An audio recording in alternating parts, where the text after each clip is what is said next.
Hello student, आज का हमारा टॉपिक है प्रकाश के अपवर्तन।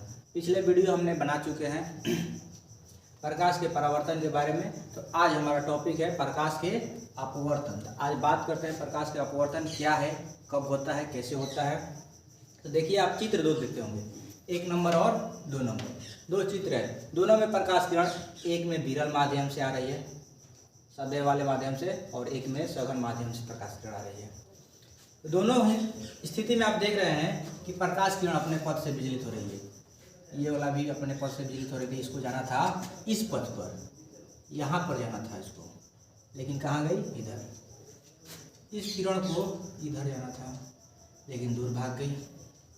तो हम बात करते हैं कि प्रकाश के अपवर्तन है क्या। तो अब परिभाषा देखते हैं। जब कोई प्रकाश किरण एक माध्यम से, देखिए विरल माध्यम लिखे हैं, सघन माध्यम लिखे हैं। विरल माध्यम में वायु ले लिए हैं, सघन माध्यम में जल। सघन माध्यम विरल माध्यम है क्या, वो बताएंगे आगे। अब परिभाषा देखते हैं कि जब कोई प्रकाश किरण एक माध्यम से दूसरे माध्यम में प्रवेश करती है तथा वह अपने मौलिक पथ इसका ये था, मौलिक पथ से विचलित हो जाती है। जब कोई प्रकाश किरण एक माध्यम से दूसरे माध्यम में प्रवेश करती है तथा अपने मौलिक पथ से विचलित हो जाती है, तो इस घटना को प्रकाश का अपवर्तन कहते हैं। यहाँ पर भी देखिए, जब कोई प्रकाश किरण एक माध्यम से दूसरे माध्यम में जा रही है, फर्स्ट माध्यम मान लीजिए, सेकेंड, इसमें ये फर्स्ट मान लीजिए जब आ रही है, और ये सेकेंड।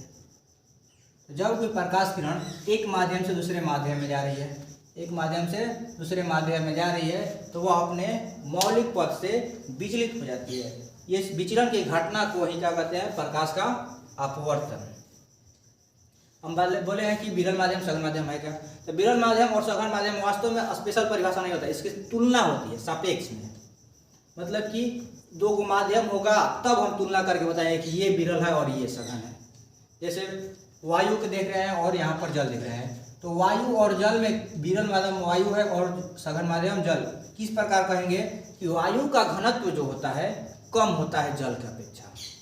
वायु का घनत्व जो होता है जल की अपेक्षा कम होता है, तो वह विरल माध्यम होगा, और जिसका घनत्व अधिक होगा वह सघन माध्यम होगा। तो प्रकाश के अपवर्तन घटना में 2 कंडीशन लगाए हैं, पहला और दूसरा। दूसरे में, पहले में है कि प्रकाश किरण वायु से जल में जा रही है, और दूसरे कंडीशन में है प्रकाश किरण जल से वायु में जा रही है। तो दोनों स्थिति में देख रहे हैं कि जब प्रकाश किरण विरल माध्यम, मतलब कि वायु से जल में जा रही है, विरल माध्यम से सघन माध्यम में जा रही है, तो वह अभिलंब की ओर आ रही है। इससे अभिलंब कहते हैं, जो सीधा लाइन है, लंब या अभिलंब। ये देख रहे हैं कि आपतित किरण जब आ रही है अपवर्तन के बाद कहाँ जा रही है? अभिलंब की ओर झुक रही है, और यहाँ पर अभिलंब से दूर भाग रही है। तो जब कोई प्रकाश किरण विरल माध्यम से सघन माध्यम में प्रवेश करती है, तो वह अभिलंब की ओर मुड़ती है। क्वेश्चन नंबर 1 हो गया यहाँ पर। प्रकाश के अपवर्तन की घटना परिभाषा हो गया। यहाँ से क्वेश्चन पूछता है कि जब कोई प्रकाश किरण विरल माध्यम से सघन माध्यम में जाती है, तो वह किस ओर मुड़ जाती है? तो अभिलंब की ओर मुड़ जाती है। दूसरा क्वेश्चन यहाँ पर ये उठा है कि जब कोई प्रकाश किरण सघन माध्यम से विरल माध्यम में प्रवेश करती है, तो वह किस ओर मुड़ती है? तो यहाँ पर बोलेंगे अभिलंब से दूर मुड़ती है, या अभिलंब से दूर हट जाती है। यहाँ पर क्या होगा? इसके लिए जो आई कोण बन रहा है, आपतन कोण, परावर्तन में पढ़ चुके हैं हम लोग।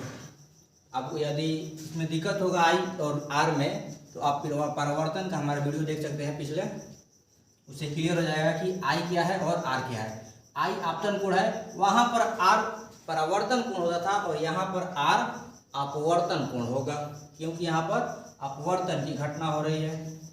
तो यहाँ पर इस कंडीशन के लिए कोण आई जो है कोण आर से छोटा होगा, ग्रेटर देन कोण आर। यहाँ पर क्या है? अभिलंब से दूर जा रहा है, तो कोण आर बड़ा हो रहा है और अब आई छोटा हो रहा है। यहाँ पर क्या होगा कि कोण आई कोण आर से बड़ा होगा। ये याद रखना चाहिए। कि जब कोई प्रकाश किरण सघन माध्यम से विरल माध्यम में जाती है, तो जब कोई प्रकाश किरण सघन माध्यम से विरल माध्यम में जाती है तो कोण आर जो है अपवर्तन कोण वह बड़ा होता है और कोण आई जो है आपतन कोण वह छोटा हो जाता है। और दूसरा यहाँ पर कि जब विरल माध्यम से सघन माध्यम में प्रकाश किरण जाती है तब कोण आर जो होता है छोटा हो जाता है, कोण आई जो होता है बड़ा हो जाता है। यहाँ तक तो क्लियर होगा। अब बात करते हैं कि प्रकाश के अपवर्तन तो घटना तक क्लियर होगा कि जब कोई प्रकाश किरण एक माध्यम से दूसरे माध्यम में, यहाँ पर फर्स्ट माध्यम से सेकंड माध्यम में और यहाँ पर भी फर्स्ट माध्यम से सेकंड माध्यम में प्रवेश कर रही है, तो जब प्रकाश किरण एक माध्यम से दूसरे माध्यम में प्रवेश करती है तथा वह अपने मौलिक पथ इसका ये था, यहाँ पर आना था, इसमें यहाँ पर आना था, लेकिन क्या हुआ, मुड़ गया। जब कोई प्रकाश किरण एक माध्यम से दूसरे माध्यम में प्रवेश करती है तथा वह अपने मौलिक पथ से विचलित हो जाती है, तो इस घटना को प्रकाश का अपवर्तन कहते हैं। क्लियर है। अब लिखते हैं हम कि प्रकाश के अपवर्तन के दो नियम होते हैं।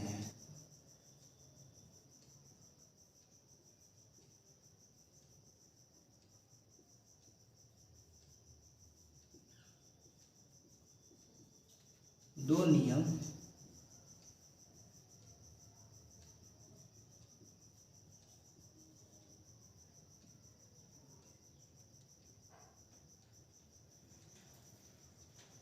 प्रकाश के अपवर्तन के दो नियम होते हैं। वहां पर भी हम लोग पढ़े थे प्रकाश के परावर्तन, तो प्रकाश के परावर्तन में भी दो नियम था, यहाँ पर भी प्रकाश के अपवर्तन में दो नियम होगा, लेकिन वहां नियम अलग था और यहाँ पर अलग होगा। बताते हैं कि प्रकाश के अपवर्तन के दो नियम है, तो वो कौन कौन से हैं। पहला नियम ध्यान से सुनिएगा। प्रकाश के अपवर्तन के दो नियम है, जिसमें से पहला नियम बता रहे हैं कि जब कोई प्रकाश किरण घटना तो हो गया, हम आपतित किरण जो आ रही है उसे क्या बोलते हैं, आपतित किरण जो आ रही है, और जो दूसरे माध्यम में प्रवेश करके निकल जा रही है उसे अपवर्तित किरण। तो यहाँ पर बोलेंगे पहला नियम है कि आपतित किरण, अपवर्तित किरण तथा अभिलंब जो है, आपतित किरण, अपवर्तित किरण तथा अभिलंब तीनों एक ही समतल में होते हैं या एक ही तल में होते हैं। ये एक तल है, यही इसी तल में सब है। तो आपतित किरण, अपवर्तित किरण तथा अभिलंब तीनों एक ही समतल में होते हैं। पहला नियम हो गया इसका। दूसरा नियम बोल रहे हैं कि किन्हीं दो माध्यमों के लिए, यहाँ पर दूसरा नियम है किन्हीं दो माध्यमों के लिए, फर्स्ट माध्यम सेकंड माध्यम, क्योंकि अपवर्तन की घटना जब भी होगा दो माध्यम में होगा, एक माध्यम में कभी नहीं होगा। माध्यम परिवर्तन होने के बाद ही अपवर्तन की घटना होगी, वरना नहीं होगी। किन्हीं दो माध्यमों के लिए, फर्स्ट सेकंड, किन्हीं दो माध्यमों के लिए आपतन कोण की जया बोलते हैं साइन को। देखिए साइन को जया बोलते हैं, कॉस को कोजया और टैन को स्पर्श जया। तो यहाँ पर बात करते हैं कि आप किन्हीं दो माध्यमों के लिए आपतन कोण की जया। आपतन कोण की जया कहने का मतलब हो गया साइन आई।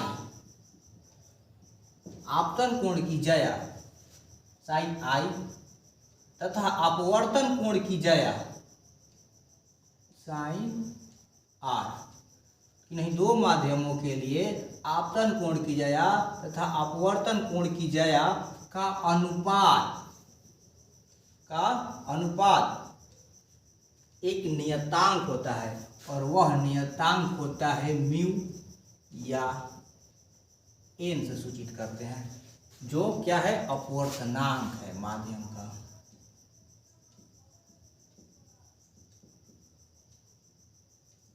अपवर्तनांक।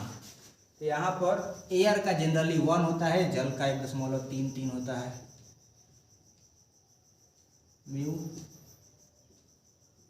एयर का म्यू 1 होता है और जल का 1.33 होता है। उससे हमको मतलब नहीं है, हालांकि हम बात करते हैं यहाँ पर अपवर्तनांक पर केवल, कि अपवर्तनांक जो होता है वह नियतांक होता है, क्योंकि माध्यम तो निश्चित है, माध्यम निश्चित है, तो माध्यम निश्चित जो हो गया तो उसका अपवर्तनांक ही मान रखाएगा।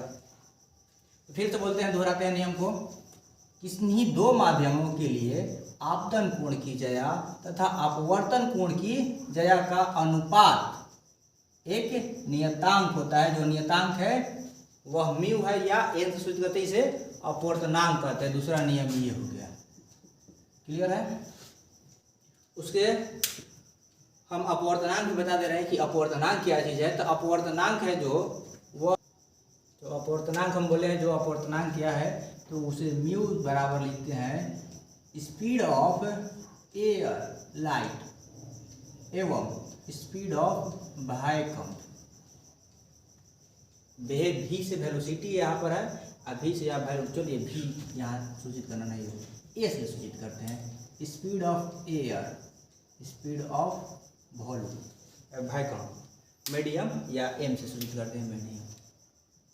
चलिए ध्यान दीजिए, बात करते हैं अपवर्तनांक जो है शून्य में प्रकाश या निर्वात में प्रकाश या हवा में प्रकाश। एयर में भी वही होता है स्पीड ऑफ लाइट, शून्य में भी वही, शून्य या निर्वात दोनों करने का मतलब एक ही है। एयर या निर्वात में प्रकाश की चाल तथा किसी माध्यम में प्रकाश की चाल के अनुपात हवा में या शून्य में प्रकाश की चाल के अनुपात हवा या माध्यम में प्रकाश की चाल तथा किसी माध्यम में प्रकाश की चाल के अनुपात को अपवर्तनांक कहते हैं। ठीक है, तो आज की जानकारी हमारी कैसी लगी? यदि आपको हमारा वीडियो अच्छा लगा हो प्लीज़ सब्सक्राइब कर लीजिए। धन्यवाद।